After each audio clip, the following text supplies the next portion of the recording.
Vamos lá, meus irmãos, continuando aqui nossa segunda parte do nosso sexto dia de aula de Introdução ao Antigo Testamento 2. Bom, agora eu quero passar para vocês os slides e hoje, como eu tinha falado para vocês, eu pretendo dar 4 profetas. Tendo em vista que um deles é muito conteúdo, então vou tentar correr agora para poder apresentar para vocês os 4. Mas eu poderia também tentar colocar Obadias hoje, mas não vai dar tempo. Porque eu gostaria de colocar Obadias, lembra da mesma dúvida. Quando foi que ele profetizou? Não sabemos. Então fica um pouco confuso, mas eu até achei aqui. Júnior, eu acho que, olha que interessante, Júnior. Na, naquela sua pergunta sobre a tradição judaica, no livro que antiga versão minha merece confiança no Antigo Testamento, do Clayson L. Arthur Jr., agora é Panorama do Antigo Testamento, né? Aqui está no capítulo 13, Introdução aos Profetas Obadias, Joel e Jonas. Ele faz uma menção, e eu queria ler com vocês agora. Eu não vou replicar porque eu não tive tempo de escanear essas folhas, então eu não vou produzir para vocês. Por isso que eu gosto de, tem hora, irmãos, que produzir aqui no computador, porque facilita a nossa interação. Você está com o seu livro em mãos, Júnior? Pastor Johnny? Não, eu não. Não está? Não. Não. É o capítulo 21 do nosso livro.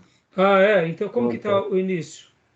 É a introdução aos profetas Obadias, Joel e Jonas. Isso, leia para nós. Pois não. Deve ser lembrado que, segundo a terminologia da Bíblia hebraica, os profetas anteriores incluem 4 livros, que já analisamos: Josué, Juízes, Samuel e 1 Reis. E Reis, perdão. Embora esses livros tratassem da história de Israel, foram compostos do ponto de vista profético. E Dá uma pausa até aí. Dá uma pausa até aí. Desculpa. Irmãos, quando eu fizer esses cortes um pouco abrupto, não me tenham por mal educado, tá? Imagina. Como a gente está aqui na interação, eu acho que é importante eu parar para eu... então, desculpe pela interrupção abrupta. Mas, olha, percebam que aqui, Júnior, já dá uma resposta provável. A maneira em que a Bíblia hebraica foi montada. Se a Bíblia hebraica foi montada assim, é porque é o colegiado hebreu, judeu. E podem ver que nós colocamos esses livros, que é Josué, Juízes, Samuel e Reis, como o quê? Como livros históricos. Mas para os judeus, podem ver que eles se encontram livros profetas anteriores. Eles são chamados os profetas anteriores. Eu, particularmente, com todo... Me entenda, tá, irmãos?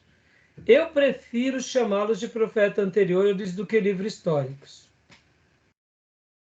Essa ideia hebraica, para mim, ela é muito mais significativa do que a ideia, vamos dizer assim, nossa ocidental. Quando eu chamo um livro de histórico, eu destaco uma característica da sua historicidade. Quando eu coloco ele como profetas, eu trago uma definição daquilo que eu enxergo.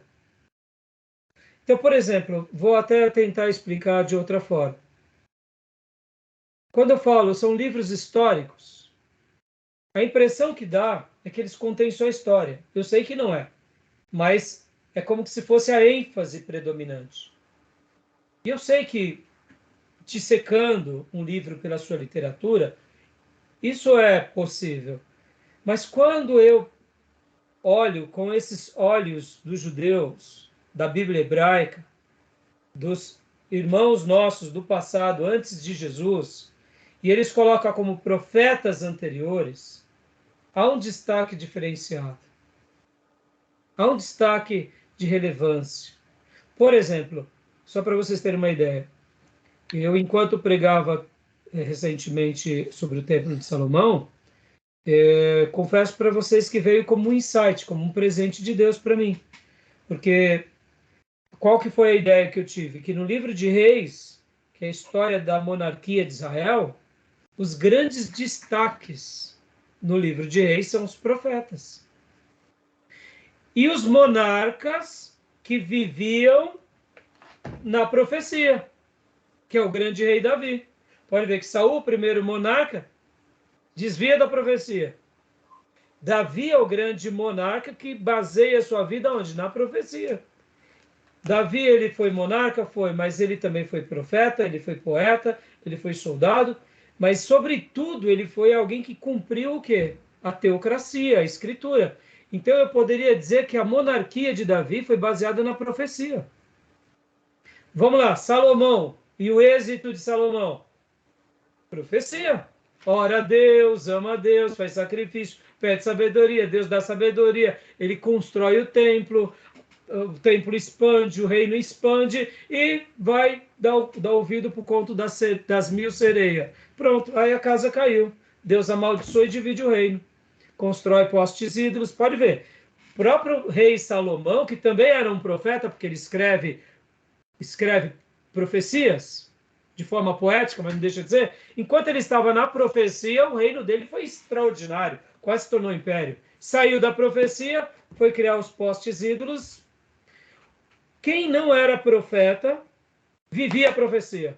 No livro dos monarcas, quem destaca é a profecia e são os profetas.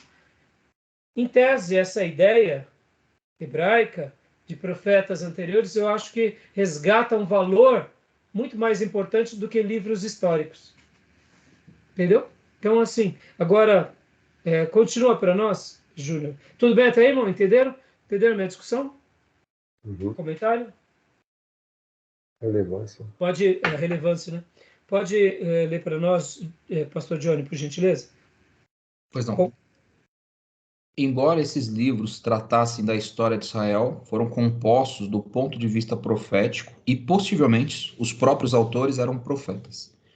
Os livros tratados neste capítulo e nos 6 subsequentes são classificados na Bíblia hebraica como profetas posteriores. Estes se subdividem em profetas maiores, Isaías, Jeremias e Ezequiel, e os 12 profetas menores, cujas obras reunidas cabiam em um único rolo grande, que em grego veio a ser chamado de... Nossa, aí judiou aqui, hein, pastor? Aí, judiou. Tudo bem, está perdoado. Os 11 profetas, a tradução é essa. Tá ótimo, é isso aí. Então, assim, você vê, profetas posteriores, né? Eles tratam com essa terminologia, né? Mostrando sobre essa diferenciação entre aquele grupo e esse grupo que, no caso, está subdividido entre o reino já dividido, abarcando inclusive os 2 cativeiros e o retorno. Tá bom? Tudo bem até aí? Uhum. Tá jóia, então. Então vamos lá, vamos agora continuar aqui. Agora eu vou mostrar para vocês, irmãos, e agora eu quero compartilhar, inclusive eu quero ensinar uma coisa também para vocês. Isso vale para a vida, tá, irmãos? Tudo que vocês citarem de alguém, de uma obra, podem ver, nós estamos aqui com muita frequência citando livros de autores clássicos, Hill, Walton, Walter Jr., nosso irmão Cleide Francisco, outras obras podemos citar, mas sempre dando a fonte de tudo. É um slide, como eu dei o slide há pouco. Agora eu vou passar o material também do STBnet. Nós aqui no nosso seminário usamos muitos slides dos professores do STBnet. Eu, por exemplo, peguei muito material, até porque o nosso seminário ele nasce como uma extensão. Não continuamos como extensão por uma questão administrativa. Eles precisavam que em cada semestre entrasse uma quantidade X de alunos. Então, em virtude disso, houve o desligamento. E nós, como igreja local, assumimos, a igreja quis assumir a responsabilidade, juntamente comigo, do que de dar continuação ao nosso seminário. E por isso, né, até nossa construção é totalmente Batista Nacional, tanto pela minha formação quanto pela extensão que veio. Então, assim, o que eu ia dizer para vocês, uma coisa que eu admiro muito também na professora Márcia, ela tem um conhecimento muito vasto, as aulas dela, o material dela é simplesmente uma professora que vale vocês seguirem nas redes sociais, divulgarem o material dela e aprenderem com ela. Então, o que eu noto nela é essa humildade. Ela cita, por exemplo, a minha professora da USP dizia, ela pega qualquer slide, ela fala, esse slide eu peguei na internet, é desse autor. Então, eu vou estar utilizando também o material aqui dela. O professor Fabiano, quando deu esse módulo, ele já utilizou um pouco. Outras coisas eu ampliei, mas a gente vai estar utilizando agora também o material dela. E agora a gente só vai passar rapidinho o slide de Joel e de Jonas. E aí a gente vai fechar agora e vamos já ir para Isaías e Miqueias. Porque Isaías eu quero gastar um tempo maior, tá bom? Tudo bem até aí? Tranquilo? Ok. Então vamos lá. Deixa eu publicar aqui para vocês. O pastor teve aula com ela nos seus dias? Não, na realidade, Gil, eu conheci ela quando eu estava montando a nossa extensão. Nós montamos a extensão aqui em 2013, a primeira formatura foi em 2015. Nesse período de 2013 a 2015, eu acho que 2014, 15, 16, ela começou a dar aula lá, na sede. Só que nós não nos encontrávamos, mas eu ouvia falar dela. Nós não nos encontrávamos. E como nessa época eu estava dando aula na sede durante a semana, aí eu não lembro os dias, tá? Eu ia para a Comunidade da Graça, na sede da Comunidade da Graça, porque tínhamos uma extensão na sede da Comunidade da Graça. Aí eu dava aula na Comunidade da Graça, dava aula na sede e dava aula aqui em Ferraz. Eu fiquei correndo nessas três. Aí depois o que acontece? O seminário da Comunidade da Graça lá também fecharam a turma. E aí continuei só na sede e em Ferraz.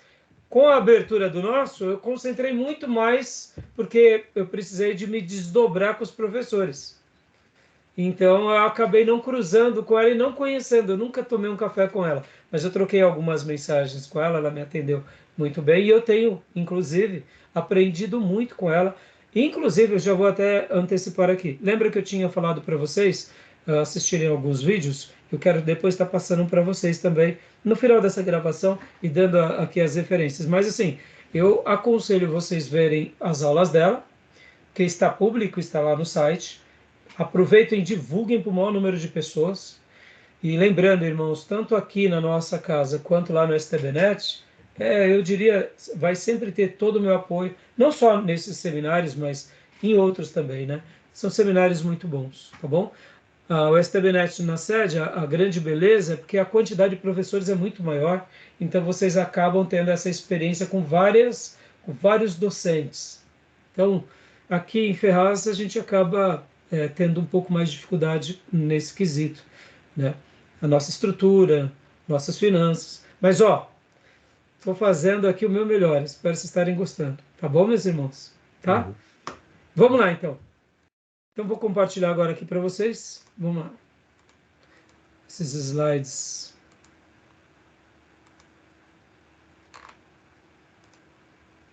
Deixa eu pôr aqui. Joia. Dá para ver bem? Ok. Joia, né? Então, continuando aqui. Vamos lá. Joel e Jonas. E o problema da datação.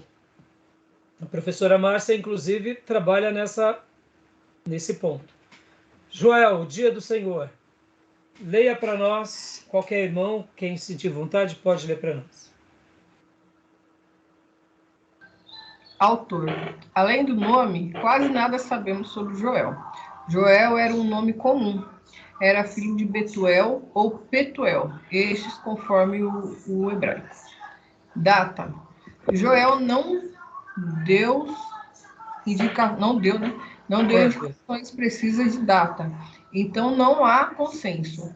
Há autores que o colocam desde o século IX a.C., até mesmo após o exílio da Babilônia.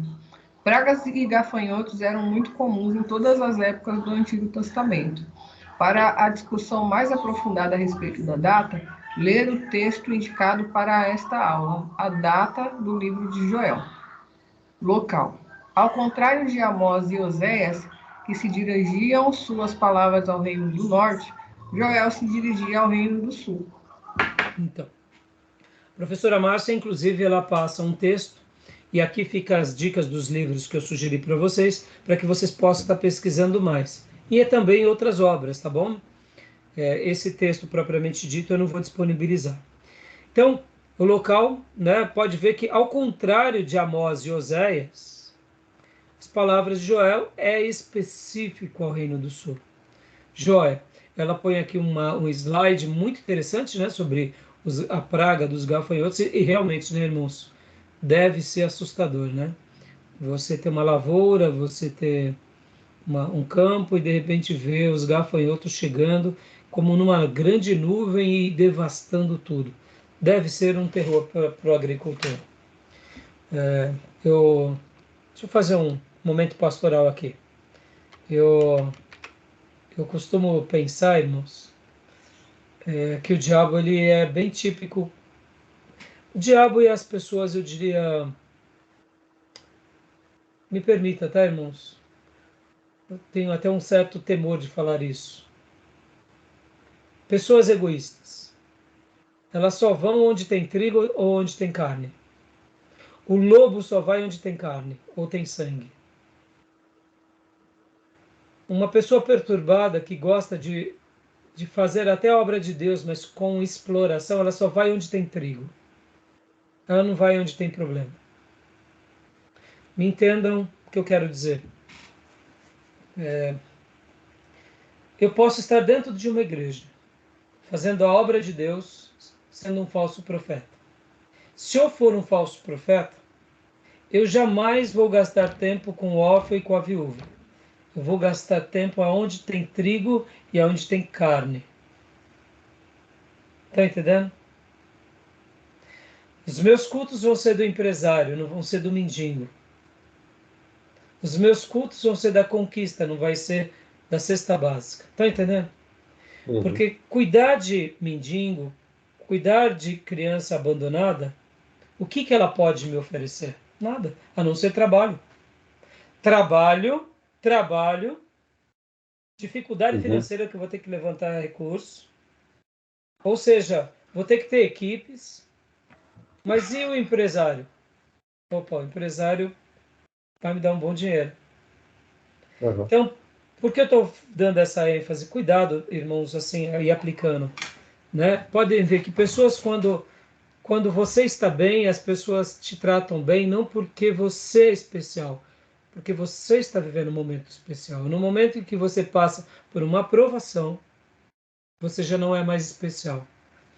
Essa é uma característica de pessoas que têm o espírito do gafanhoto ou o espírito do lobo, que só vai onde tem carne ou só vai onde tem trigo. Eles querem devorar. Por que eu estou falando isso? Porque um verdadeiro homem de Deus, um verdadeiro profeta, segue os passos de Jesus. Ele tem tempo para uma mulher samaritana. Ele tem tempo para Maria Madalena. Mesmo sabendo que ali tem demônios, só vai dar trabalho. Quando um espírito de porco gasta tempo com uma pessoa necessitada, porque ele está querendo fazer da pessoa necessitada um trampolim para a sua glória. Entendeu? Então cuidado, viu, irmãos? Cuidado. A gente vai ver muito disso. Esse é um pensamento útil para a sociedade, não para o reino de Deus. Esse pensamento é útil para os negócios. Eu tenho que montar um negócio com vocês e vocês comigo, se eu sou útil para vocês, se vocês são úteis para mim, se a gente ganha dinheiro juntos. Isso é bom para o mercado de trabalho. Mas para a igreja, não. Para a igreja a gente tem que ter olhos sem acepção de pessoas. E, aliás, os nossos olhos têm que estar sensíveis a isso. E aqui, irmão, fique bem certo disso, viu? Isso acontece, inclusive, no meio pastoral. Você é importante, você prega bem, você é querido. Se você, de repente, passa por uma tribulação, aí você já é descartado. E, infelizmente, as pessoas elas nos veem como um objeto. E isso é horrível, é horrível. E vou até ampliar aqui. Se preparem para esse tipo de coisa, porque o coração da gente tem que estar sendo nutrido sobre essa questão, tá bom?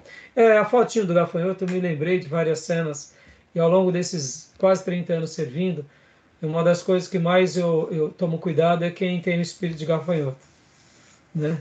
Porque o espírito de gafanhoto é se eu sou útil, tenho pão para dar, tenho recurso para dar, tenho conhecimento para dar, eu sou útil. Mas o Raimundo não é útil. Raimundo é usado, um objeto. Cuidado com essa relação. O reino de Deus tem nada a ver com isso. O reino de Deus tem que ser baseado em amor, em altruísmo. Todos são importantes. É óbvio que é melhor o irmão que prega bem, que é consagrado, ou o irmão que dá trabalho. Mas o irmão que dá trabalho faz parte. Esses dias eu conversava com a anciã Cleusa sobre uma ovelhinha nossa. Falava, é a nossa ovelhinha sim, é uma outra ovelhinha. A gente vai ter que cuidar dela para sempre. E é uma ovelhinha que me dá um trabalhão, eu não tenho o que fazer. Agora, entre a irmã Cleusa e as outras ovelhinhas, eu vou falar, não, só quero o time de Cleusa. Não, mas a gente tem que aceitar o time que Deus dá. Porque aquela que dá um trabalhão, amanhã nasce um neto dela, um filho dela, que se desponta para ser um vaso, e aí a gente perdeu o melhor, porque a gente fez acepção de pessoas, e as pessoas notam. Irmãos, isso acontece inclusive no meio pastoral. O pastor passou por um trabalho, uma dificuldade na igreja, ou até mesmo no casamento, ele é descartado, ele já não é mais útil, ele virou um objeto. Não, a vida não é assim. Cuidado com isso. Tá bom? Desculpa, é um momento pastoral. É o espírito do gafanhoto, entendeu? Tá achando que era só aquela época? Tem um monte aí. Tá bom? Continuando aqui. Vamos lá, gente. A estrutura, né, do livro, pode ler? Estrutura. 1. Crise atual. Praga como julgamento. Precisa citar as referências? Não precisa. 2. Praga de gafanhotos como exército do Senhor. 3. O futuro dia do Senhor. Eu gostei demais dessa ideia, né? Os gafanhotos também são um jeito de Deus nos punir. É um jeito de Deus também fazer alguma coisa para a gente abrir os olhos. E o futuro dia do Senhor, como a gente já mencionou. Pastor Johnny, lê agora para nós, por favor. Agora, temas. Dia do Senhor. Joel relaciona a praga de gafanhotos com o dia do Senhor. Arrependimento. Convoca o povo a se arrepender. Como nenhuma acusação em particular é mencionada, a ofensa é desconhecida por nós. Deus promete o derramamento do Espírito Santo sobre todo o povo. Joel 2, 28 e 29. Agora, olha que fantástico, irmãos. Eu amei essa ideia, né? Como é gostoso você ter uma mensagem que você não precisa ficar apontando. É que nem a mensagem de João sobre o primeiro amor. Você perdeu o primeiro amor, você perdeu tudo. Como você perdeu? Por que você perdeu? Não importa. O que importa é que você perdeu. E agora vamos ler lá em Joel 1,5. Vamos ler? O único apontamento aqui foi esse. Mas será que só era esse? O Dio tinha dito que devia ser tantos pecados, né, Dio? Sim. Mas eu deduzo que tem a ver também, pode ser. Pode ler, Dio, para nós. 1:5. Isso.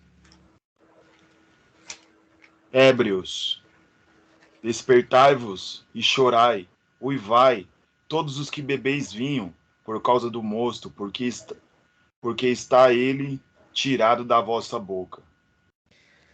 E uma coisa interessante, irmãos, que na questão do vinho, na Bíblia, o vinho remete à ideia da alegria. E o vinho também remete a outra ideia, né? Que é a ideia da prosperidade. Assim como o mel e o leite é prosperidade, o vinho também, além de ele trazer a alegria, ele trazia essa ideia de prosperidade. Então, só que, ao mesmo tempo, Deus nos prospera para que a gente possa ser bênção, mas muitas vezes a gente acaba no meio da prosperidade, se esquecendo de Deus e vivendo para nós mesmos, né? E agora uma outra coisa, Deus promete, depois dessa mensagem de arrependimento, o Espírito Santo. Olha que interessante, irmãos. O Espírito Santo era só para a tribo de Judá? A tribo sul? Não. Para Toda todos. carne. Opa, e aqui o texto está falando só para o meu povo, o Espírito Santo?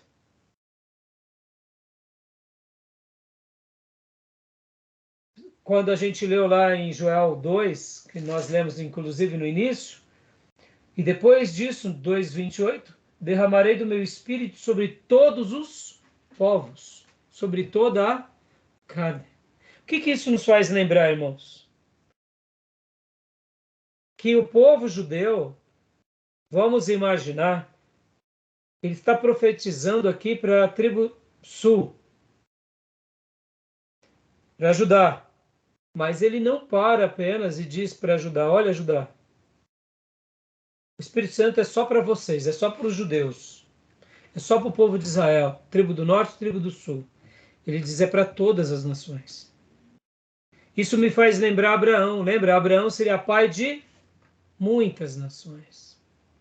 Deus separa Abraão, tira ele do meio da idolatria e faz dele agora uma nação para abençoar todas as nações. O Espírito Santo, o projeto de Deus, é o quê? É abençoar todas as nações. Agora, olha que interessante. O pecado que ele se dirige aqui, está se dirigindo para que tribo? Acabei de falar, não foi? Judá. Judá. Judá. Ora, ele chama a atenção do povo de Judá, mas o Espírito Santo é para todos os povos. Não parece o pastor pregando na igreja? Né? É o nosso dilema da vida, né? Irmãos, vamos se consagrar, vamos vigiar, e a mesma coisa, né? Só muda um pouco o contexto, né? A nação que ele prega é Judá, que está em pecado, mas o Espírito Santo vai ser derramado sobre todos os povos, porque esse é o desejo de Deus. Quando aquele povo que é sacerdote de Deus se entende que eles são uma peça determinante para a glória de Deus, é por meio deles, agora arrependidos, que Deus vai sacudir. É por isso, irmãos, que eu acredito que, de uma forma bem parecida, a igreja é a luz para todas as nações. Deus não destruiu o mundo em que vivemos nesses últimos 2000 anos por causa da sua igreja. A igreja ainda é o que brilha na terra, é o clarão. Lembra lá a luz do tabernáculo durante a noite? Eu quero acreditar que aqui onde estamos há uma luz que vai clareando ao nosso redor, e assim são as igrejas. Assim são os servos do Senhor, salgando e iluminando. Porque quanto mais consagrado formos, mais o Espírito Santo vai ser derramado sobre toda a carne. E Deus vai usar quem? A igreja. Logo, o julgamento começa entre os de Deus, para depois abençoar os de fora. Eu quero acreditar que quando o Senhor vir julgar as nações, ele vai começar de dentro da igreja. Ele não vai começar lá de Brasília. Vai começar aqui, ó, da liderança de uma igreja, do pastorado, do seminarista, dos obreiros. Aí depois vai para as casas, para onde a gente trabalha. Aí depois vai chegar na política, aí vai, entendeu? Porque quem é que é o sal e a luz? Quem é que é a comunidade de Deus? Interessante, né? Tá bom, meus irmãos? Uhum. Então, continuando aqui, agora vamos falar, olha que a professora Márcia, até peguei o desenho dela, agora vamos para Jonas. E aí? Esse desenho é muito legal, né? Bem infantil, mas bem legal. Vamos lá para Jonas, então? Tudo bem sobre o profeta Joel? Tranquilo? Tranquilo, Ok. irmãos? Sim. Perfeito? Quando eu mudei Uhum. a tela aqui, agora vocês estão vendo o que na tela de vocês? Que eu fiz outra configuração. Não, Nos não tem vendo. nada novo. Ótimo, então tá bom. Uhum. Agora eu estou me perdendo um pouco menos. Vamos lá. Então, agora eu mudei a tela. Profeta Jonas. Ah, De novo. ah, aonde fica A Nínive, chave. irmãos? Onde fica Nínive? A Síria. A Síria. Na Síria. Era a capital da A Síria. Síria. A Vamos Síria. lá. Vamos fazer um passeio rapidinho aqui. Isso é legal demais. Isso é legal demais. Deixa eu pegar aqui com vocês. Olha só. Aqui. Não, não. Aqui não. Deixa eu só abrir aqui para vocês na geografia. Os mapas de Strong que eu gosto de usar. Olha só, irmãos. A Síria. Aqui, esse mapa ele é legal. Aqui, por exemplo, é só uma. Ele está meio poluído, mas só para vocês terem uma ideia, é como se fosse todo o Oriente Médio, sabe? Mas deixa eu pôr outro mapa, que vai ficar mais difícil de explicar. Aqui.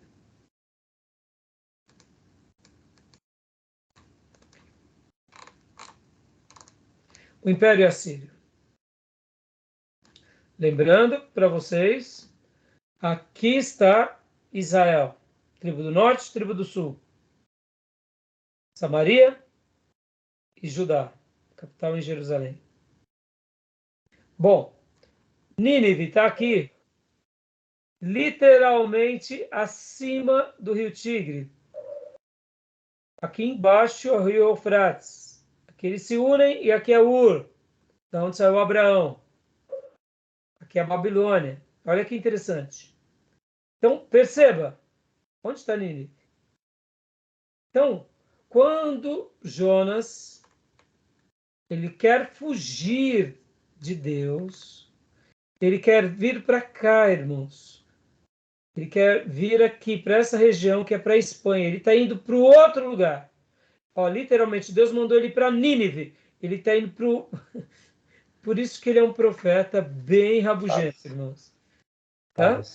Tarsis, é a Espanha. Aqui, ó, estão vendo? Aqui no caso, irmãos, deixa eu tentar pegar outro mapa agora, aqui só para vocês visualizarem melhor.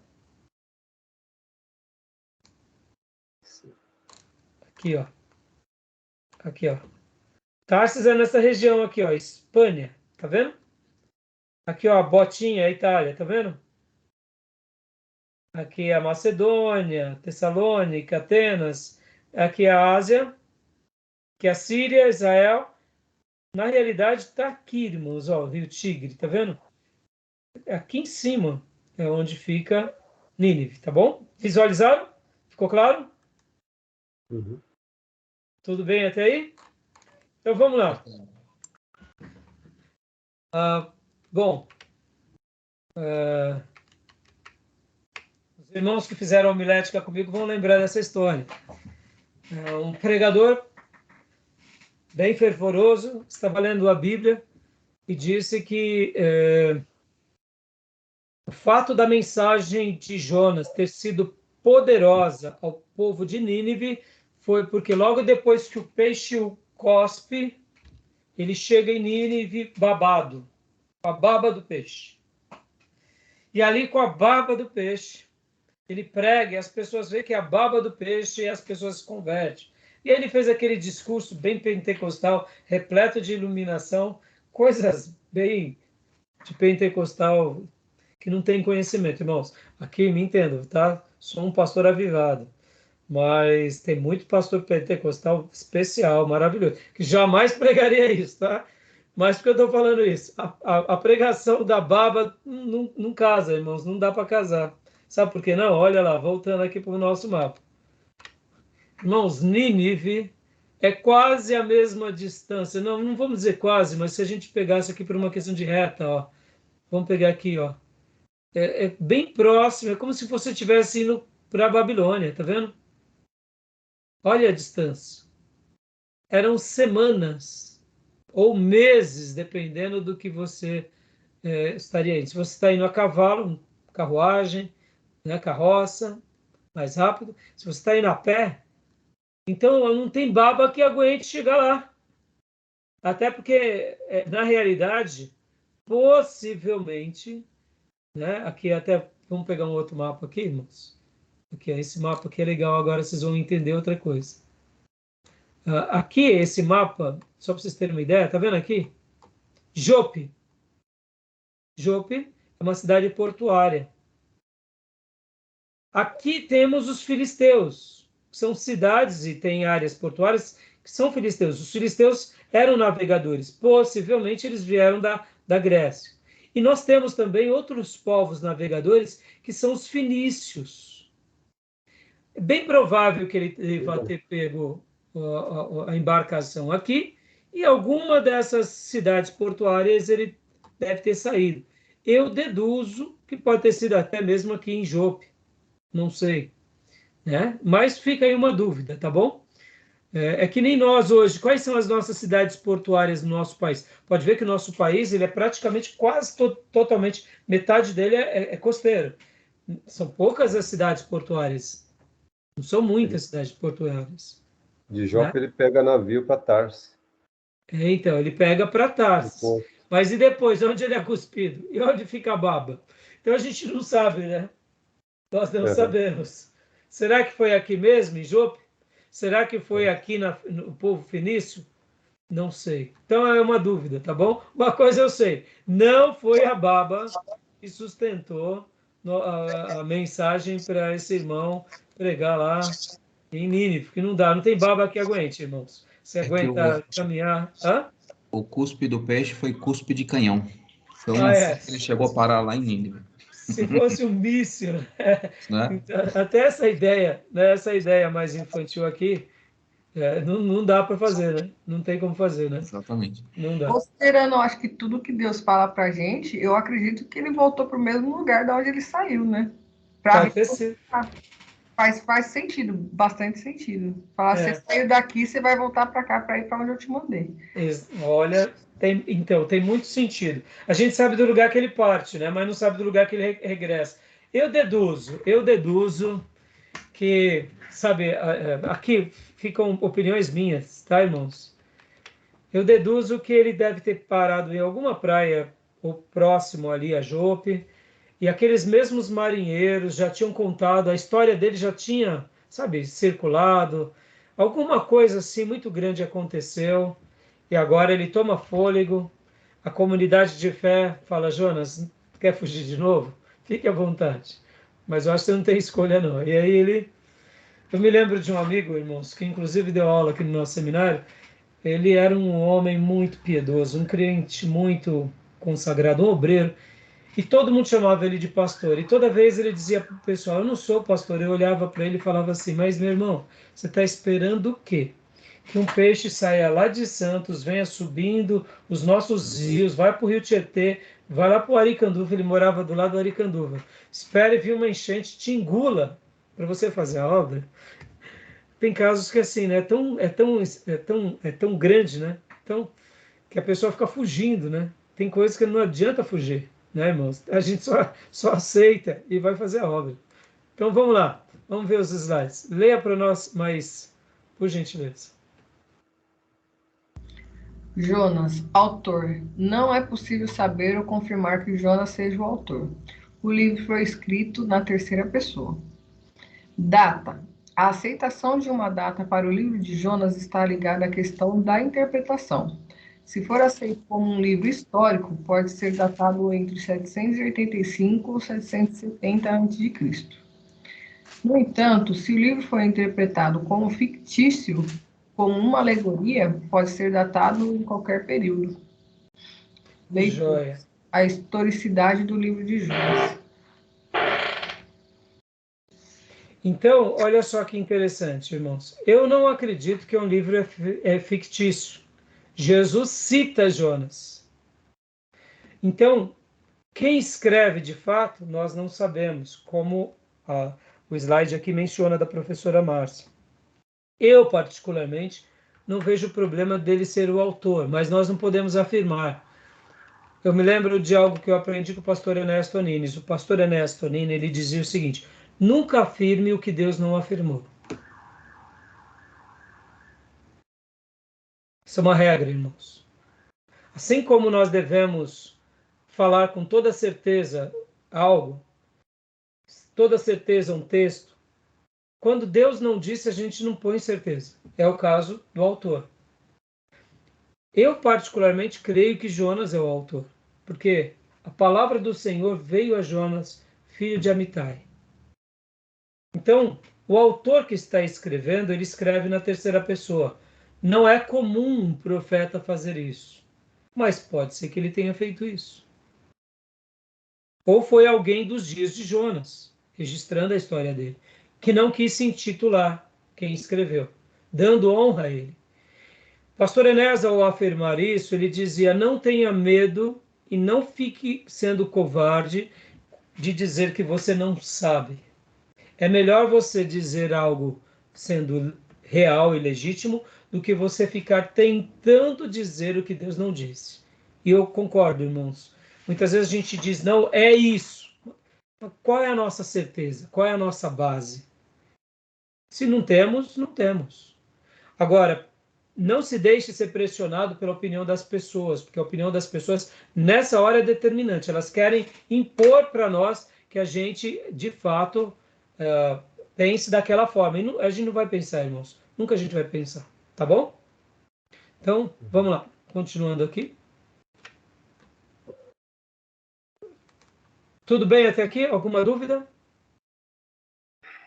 Sobre a data de Jonas, irmãos. Aí já é mais fácil para a gente vai chegar lá.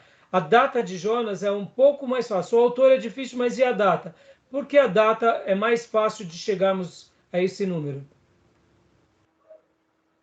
Vocês têm uma noção ou não?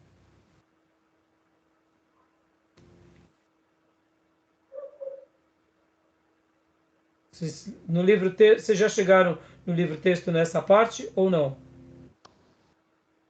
Eu não. Não? Também não. Também Então, não cheguei, não. Jonas não. Então, vamos lá.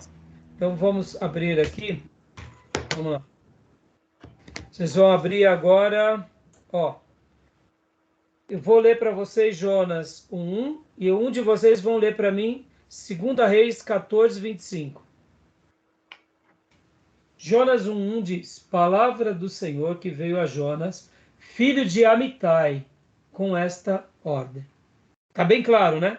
Uma palavra foi a ele era filho de Amitai. E agora leia segundo livro de Reis 14, 25. Segundo Reis 14, 25. Foi ele que restabeleceu as fronteiras de Israel, desde Lebo-Amate até o mar da Arabá, conforme a palavra do Senhor, Deus de Israel, anunciada pelo seu servo Jonas, filho de Amitai, profeta de Gate-Hefer. Opa! Então a gente nota aqui que Jonas está sendo citado agora onde? Aqui. Reinado de Jeroboão. Exatamente. Vamos lá para o mapa? Para o mapa do nosso irmão André? Olha aí que legal. Então Jonas está aqui, ó. Literalmente. Reino do Norte. Por essa razão. Está sendo citado durante os dias de Uzias. Então é bem possível que foi essa. Pode ver que o texto mostra, inclusive, o pai dele. Né? Então, ficou claro aqui? Sim. Reino do Norte, né? Exatamente. Né? E pode ver que até faz uma citação de profeta de Gat-Hefer. E quando a gente pega essa região aqui, só para vocês terem uma ideia, Gat-Hefer, olha só.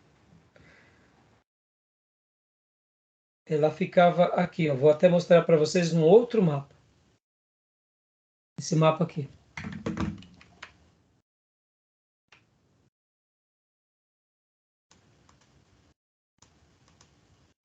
Aqui. Não é isso.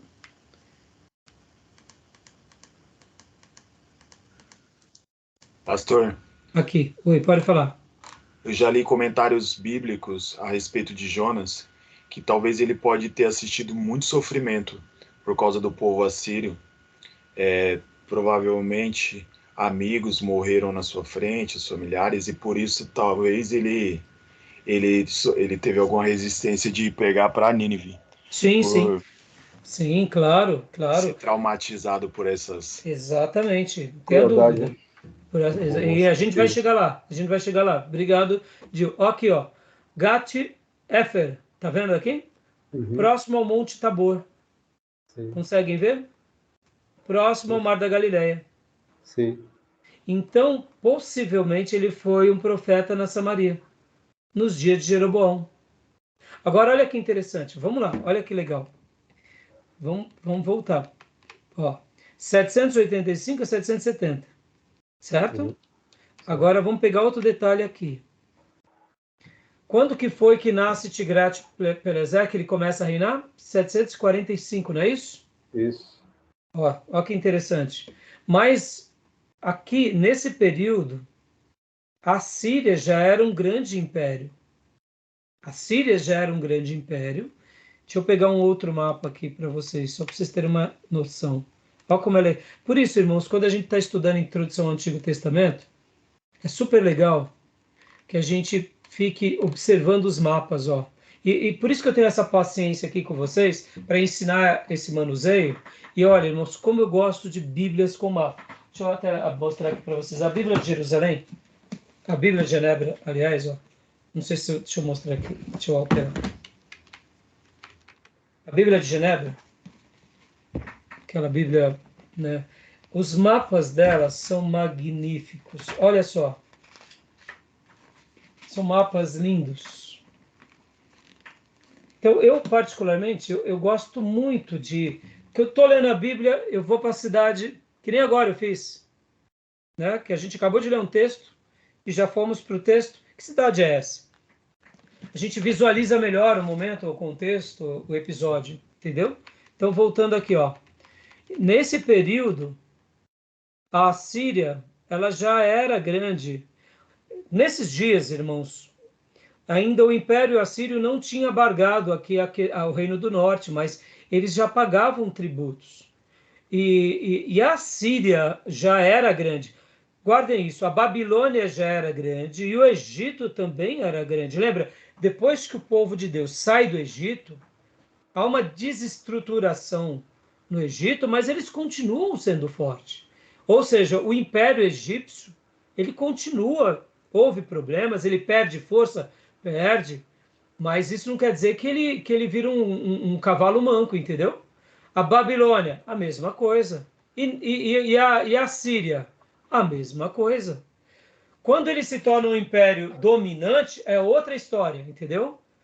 É aí onde entram essas fases, em que um acaba vencendo o outro e se tornando, mas é como se fossem vários impérios simultâneos. O Império Egípcio, o Império Assírio e o Império Babilônio. Cada um vivendo o seu momento. Mas eram só eles? Claro que não. A gente tem que lembrar, irmãos, por exemplo, também do Império Chinês aqui.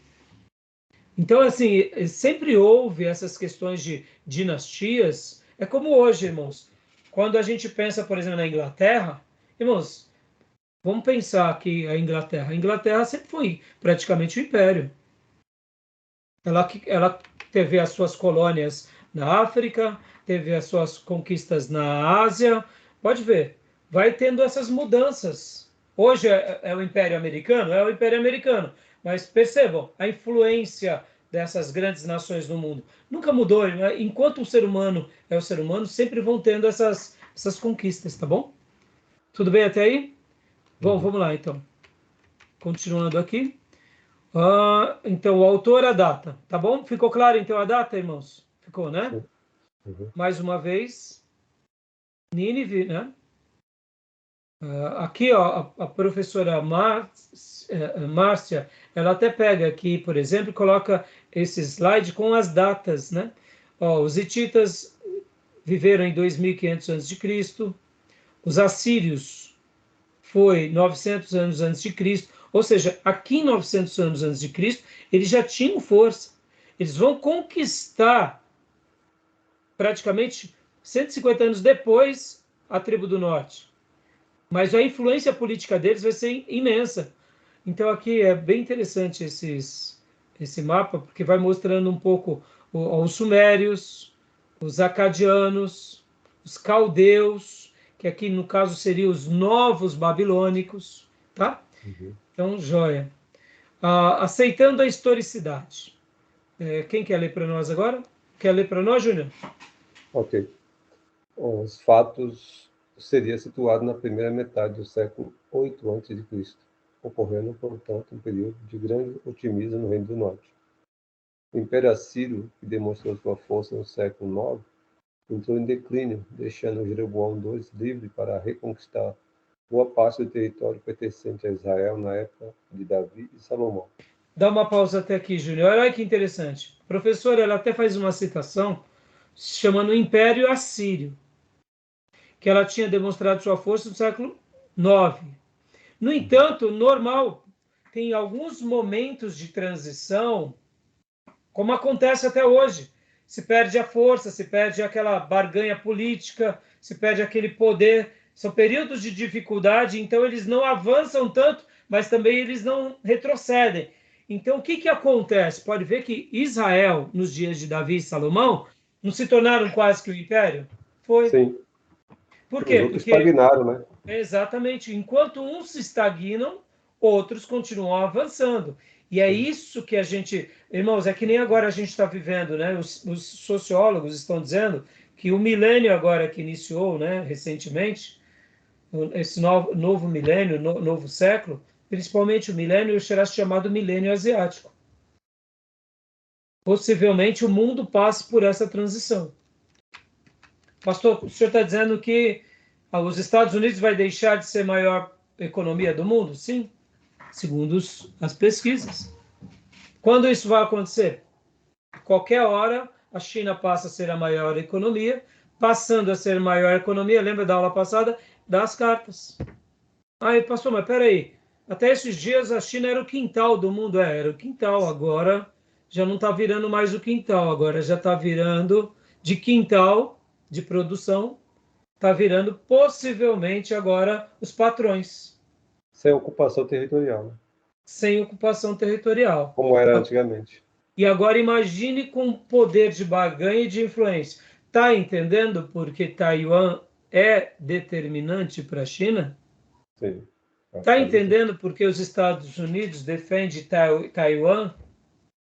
Porque aqui na América do Sul tem as Ilhas Malvinas, que pertencem à Inglaterra?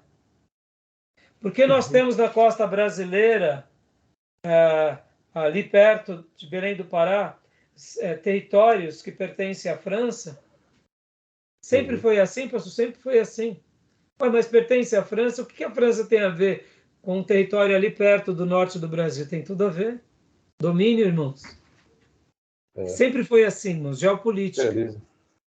É o imperialismo. Pastor, então a gente vai botar o joelho no chão. Não, aí gente como igreja bota o joelho no chão e pede para Deus dar sabedoria e vamos cuidar do nosso Brasil.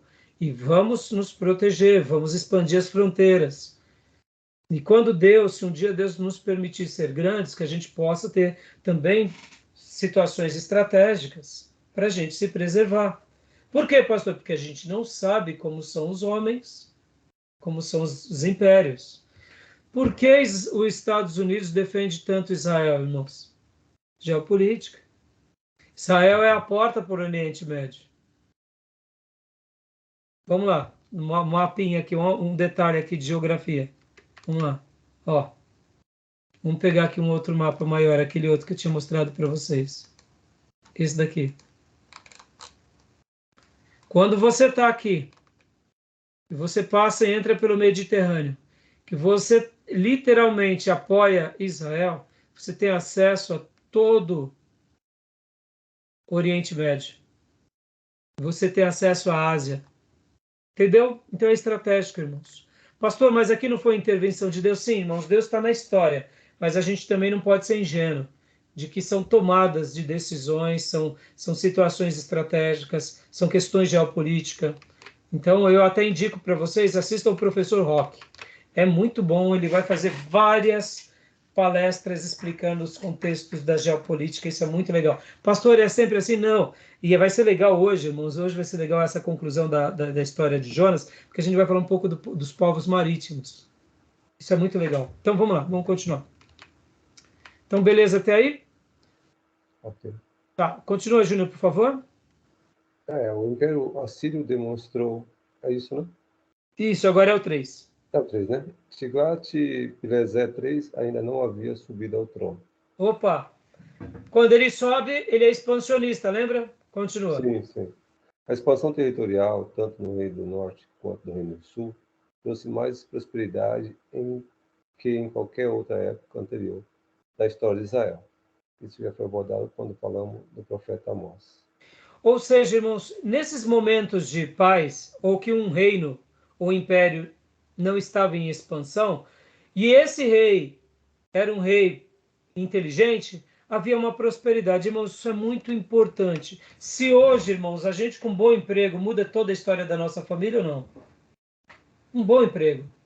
Só um bom emprego para o papai. Você passa a ganhar o dobro, o triplo, o quádruplo, 5 vezes mais. Mudou a história da tua família. Sim ou não? Imagina uma nação em paz e prosperando. A questão da economia está ligada diretamente à questão da produção, está ligado diretamente à questão da evolução intelectual. A economia ela está totalmente ligada, irmãos. Não tem como. Com a economia boa, você investe em estudos. Sem economia, os estudos, não é que eles não são importantes, mas eles passam a não ser tão importantes. Por quê? Porque você vai só sobreviver. Você vai estudar para poder atingir novas metas, mas quando você tem dinheiro, o estudo se torna uma obrigação. Porque você até mesmo quer ser mais inteligente para preservar o que você conquistou. Agora, quando você não tem nem recursos, você busca só a sobrevivência. Por isso que na sobrevivência, você está tão cansado que você vai estudar o básico para sobreviver, para ampliar isso, ter uma promoçãozinha. Por isso que essa questão ela é muito importante e a gente deve olhar isso com olhos bem curiosos, tá bom? Continuando aqui. Bom, vamos lá. A estrutura do livro. Pode ler para nós, Gil, por favor. Primeiro chamado e tentativa de fuga de Jonas. 2. Resgate divino de Jonas e sua demonstração de gratidão. 3. Segundo chamado e a resposta de Nínive à pregação de Jonas. 4. Resgate divino de Nínive e a demonstração da ira de Jonas. 5. O direito divino e a compaixão. Joia. O livro de Jonas, eu acredito que todos vocês já leram, conhecem de cor e salteado.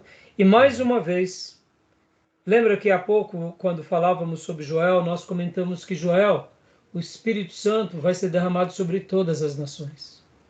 E aquela abordagem que você tinha mencionado, Gil, há pouco, era isso. Os ninivitas, eles eram muito cruéis, literalmente. Eles eram expansionistas, eles eram conquistadores, mas ao mesmo tempo eles tinham uma inclinação, uma crueldade muito grande com os povos conquistados. Aonde eles chegavam, eles eram grandes gafanhotos. Eles não só pegavam aquela nação, mas eles trocavam a nação do território, para que a nação perdesse a identidade. Pensem bem, hoje essa questão da identidade não é tão valorizada por nós, mas imagine aqueles dias que a questão da tradição era importante por causa das suas identidades, da sua história, da sua propriedade, da sua terra. Você ser agredido, você ser tirado da sua terra, ir para outra terra e outro povo vir para a tua terra, quando não misturado tudo junto. E aí uma certa perversidade por causa de quem oprime. Era assim que os ninivitas eram. Somado a isso, como eles eram muito conquistadores, havia uma riqueza muito grande em Nínive. Eles eram muito prósperos, irmão. Eu compararia hoje os ninivitas a Dubai, ao que está acontecendo a Dubai. Não vou nem pôr, por exemplo, Londres ou Nova York, porque eu diria que esses grandes centros já são ultrapassados comparados a Dubai. Pode ver o que é Dubai hoje para o mundo. É o centro do status de tudo, do que é melhor da engenharia, na arquitetura, nos negócios, nos shoppings, nas tecnologias. Prosperidade. Então, na prosperidade é Dubai. Então, Nínive, nesses dias, era um império desse formato. Só que, ao mesmo tempo, eles tinham, além de suas crenças, eles tinham também o quê? Uma maldade. Por isso que Jonas, quando recebe a incumbência, ele se esquece de Abraão. E ele se esquece da sua postura e ele acaba sendo aqui, eu diria, totalmente pequeno e pessoal. Diga, Júnior, você ia falar alguma coisa? Não há nenhum destaque da principal economia da Síria. Eu nem vejo as capitais, digo da Síria, né? Porque todo o país, ele se destaca como a sua maior prosperidade, a sua maior economia. Por exemplo, um lugar é o petróleo, outro pode ser o café. E dizem também, segundo, não sei se isso é uma lenda ou se é fato, que o povo de Nínive também era muito idólatra, e estava relacionado ao peixe. Será que isso confere ou não? Eu não sei te dizer, Júnior, de verdade, sobre isso, eu não sei. Eu só sei que eles eram muito prósperos, muito ricos na sua maneira de conquistar as outras nações, de impor os impostos. Agora, assim, sabe aquela ideia por exemplo, a Babilônia, por exemplo, se tornou um império.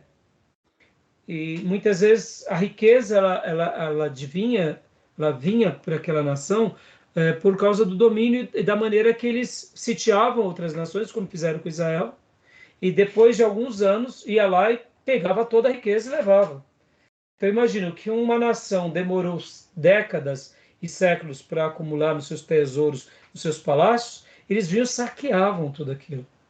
Então Babilônia se tornou muito rica também, e um império muito poderoso por isso. Eu deduzo que nessa expansão de Tiglat-Pileser III foi algo assim. Por isso também, eles já eram fortes, ele era um expansionista, e aí você pega, por exemplo, nos dias de Acabe, como a gente já estudou aqui nas aulas anteriores, o que acontece nos dias de Acabe? Israel passava por um momento de prosperidade muito grande. Então, você dominar uma nação que já está muito próspera, você acaba tendo não só a colheita, a contribuição, passa a deter parte dos tributos e da produção, mas você pega aquela riqueza de cara, né? Que demorou séculos para que as pessoas guardassem. Então, agora mais detalhes eu desconheço, viu, Júnior? Mas assim, Nínive era esse lugar fantástico como Dubai, onde as edificações... E o interessante, deixa eu continuar aqui os slides, é que a gente vai ver que Nínive é mais antigo do que a gente imagina. Lembrei que eu ia falar, era isso, antes de mudar aqui o gráfico. Conhecendo um pouco a história, né? O profeta Jonas é aquele profeta que tem uma missão para fazer, mas dá para ver que ele é mal resolvido nessa questão. Ele é mal resolvido, ele é tribal. Alguém já chamou de o profeta rabugento. Ilustra bem, né? Faz a obra reclamando.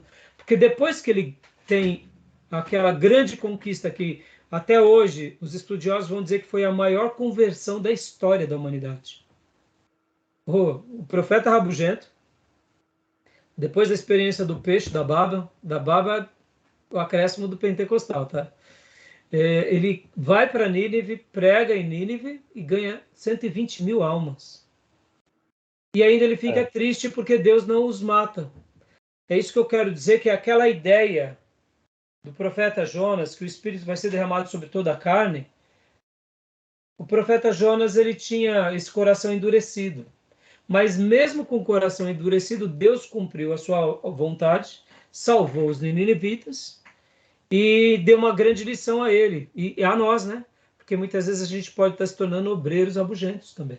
Deus tem uma obra, a gente sabe que Deus tem, mas a gente olha segundo a nossa visão e não se permite ser trabalhado por Deus. Deus vai nos usar, mas eu diria que nós estamos perdendo uma das melhores fases, que é docilmente ser conduzido como instrumento de Deus. Sabia que Deus ia poupá-lo, né? Pode ver que ele fica bravinho por causa da bobodeira, né? Mas ele não fica feliz por causa da conversão. Olha que loucura.